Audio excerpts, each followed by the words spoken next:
یہ آکاش بیل ہے۔ اگر آپ اس کا پانی نکالتے ہیں، اس کو نکال کر ایک کڑھائی لیں اور اس میں ریت بھر لیں۔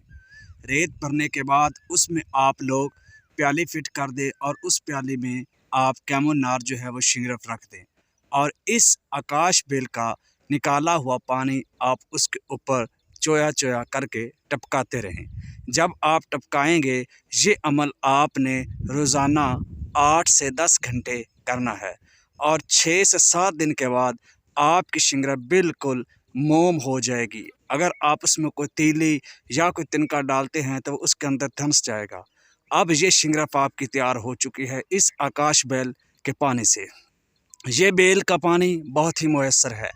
اب یہ شنگرف آپ مس اور نکرا پر اگر طرح کرتے ہیں تو آپ کو بہت ہی اچھا رزلٹ دے گا۔